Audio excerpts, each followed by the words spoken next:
In the velvet hush of a Manhattan autumn evening, where Central Park's leaves burned like embers against the twilight, the grand ballroom of the Waldorf Astoria shimmered with opulence. Crystal chandeliers dripped light like frozen tears, and the air hummed with the clink of champagne flutes and whispers of fortunes made in shadows. This was the annual gala for Thorne Legacy Foundation, a beacon for orphaned children, funded by the enigmatic billionaire, Raphael Thorne. At 42, Raphael was a titan of quiet grace, silver threading his chestnut hair, eyes like polished obsidian holding depths of unspoken sorrow, and a smile reserved for causes that mended broken worlds. But tonight, his heart was a locked vault, sealed since the accident that stole his wife and left him childless, wandering the labyrinth of wealth alone. At the gilded entrance, under the watchful gaze of velvet ropes and security's unyielding scrutiny, stood Elias Blackwood, a single father whose world was stitched from simpler threads. 39, with windswept auburn hair kissed by salt from Long Island's shores, and eyes the color of storm-tossed seas, Elias carried the weight of quiet heroism.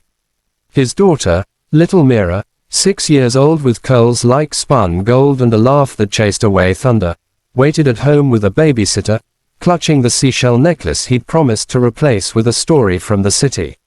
Elias had scraped together his best, a worn navy suit from a thrift shop, polished shoes that echoed his resolve to attend this gala. Not for glamour, but for Mira. Her rare heart condition demanded a miracle, and the Foundation's grants were that fragile hope. The guard, a hulking figure named Brock with a jaw like chiseled granite and eyes dulled by routine disdain, blocked Elias's path. Brock's laugh boomed, a thunderclap that turned heads in the lobby, guests in silks and tuxedos smirking behind manicured hands. Not the right man, pal, Brock sneered, eyeing Elias's calloused hands and the faint salt stain on his cuff. This ain't a soup kitchen. Mr. Thorne's guests drop more on ties than you see in a year. Scram before I call the boys. The words landed like barbs, drawing titters from the elite queue. Elias's cheeks burned, not with shame, but with the familiar sting of being unseen. The fisherman who mended nets at dawn, the dad who sang lullabies through fevers, dismissed as driftwood in a sea of gold. Elias straightened, his broad shoulders squaring like sails catching wind. "I've an invitation," he said softly, voice steady as the tide, pulling a crumpled envelope from his pocket. "Sent months ago, after a letter he'd poured his soul into, pleading for aid in Myra's name." Brock snatched it, scanning with mock scrutiny before tossing it back like refuse. Forged, or pity print. Either way, wrong crowd. Beat it, sailor boy. The lobby's murmur swelled, a wave of judgment crashing over Elias. He could taste defeat, bitter as brackish water, the long drive home, Myra's hopeful eyes dimming like stars at dawn. But then, something shifted in him, a spark, buried deep, ignited by a father's unyielding love. With deliberate calm, Elias reached for his sleeve, rolling it up slowly, the fabric whispering against his skin like a secret unveiled.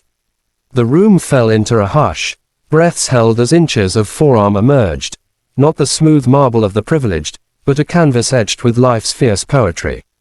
There, inked in deep indigo and crimson, coiled a phoenix rising from waves, a tattoo from their wild youth, when Elias and Raphael were inseparable brothers of the soul, not blood, but bound tighter than kin. Orphaned together in a Boston storm, they'd inked that vow under a bridge at 16, from ashes to skies, brothers forever. Elias had vanished a decade ago, after Raphael's accident, guilt-ridden, believing his reckless advice on that fateful drive had doomed his brother's world. He'd fled to the sea, raising Mira alone, her mother's echo in every wave, while Raphael built walls of wealth to cage his grief.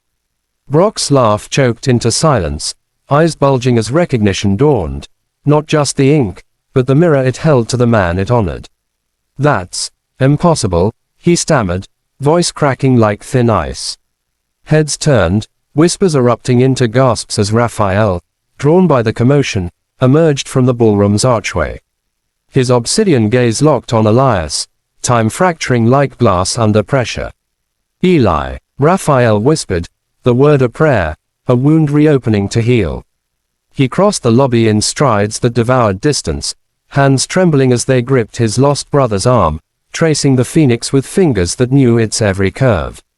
You're alive. After all this time, I thought the sea had claimed you, like it did her.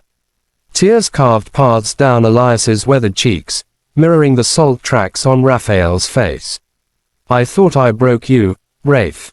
That night, the advice, the drive. I couldn't face the ruin. But Mira, she's my anchor, my fire. Her heart, it's failing, like mine did when I left you. The brothers embraced, the world blurring into irrelevance, the elite forgotten, Brock shrinking into shadow. Raphael pulled back, eyes fierce with reclaimed light. You didn't break me, brother. You saved me, every memory of our bridge nights, our phoenix promise. And Mira, she's family. We'll fight for her, together. Grants. No. The best doctors, the world if needed. Word spread like wildfire through the gala. The fisherman's return, the tattoo's testament. Toasts rose not to fortunes, but to bonds forged in ink and inkier pains. Raphael whisked Elias inside, seating him at the head table, not as guest, but as kin. Stories spilled like champagne. Elias's solitary battles raising Mira, teaching her to skip stones and dream of horizons. Raphael's empire as penance, funding foundations to fill the void of lost children. I searched for you, Raphael confessed, voice thick. Every dawn, every wave in my dreams. Elias nodded, clasping his hand. And I carried you, in every net I mended, every lullaby for her. By night's end, as stars pricked the city veil, Raphael pledged not just aid, but a future woven anew. Myra's surgery funded, a cottage by the sea for family gatherings, brothers, niece, healing as one. Elias drove home under moonlit bridges, the phoenix on his arm no longer a solitary vow, but a bridge rebuilt. Brock, humbled, watched him go, the laughter's echo a lesson etched in regret. In the quiet of his fisherman's home, Mira stirred as Elias entered, her small hand clutching the seashell. Did you find the miracle, Daddy? He knelt, rolling up his sleeve to show her the ink, now alive with tales. Better, my star, a phoenix, just like you. And uncles who'll teach you to fly. As she traced the wings, Elias's heart soared, not all treasures are gold. Summer sleeves rolled in defiance, revealing souls that outshine any skyline.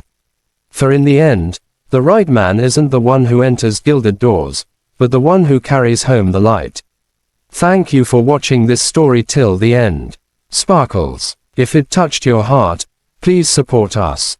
Thumbs up, give it a like. Speech balloon, share your thoughts in the comments.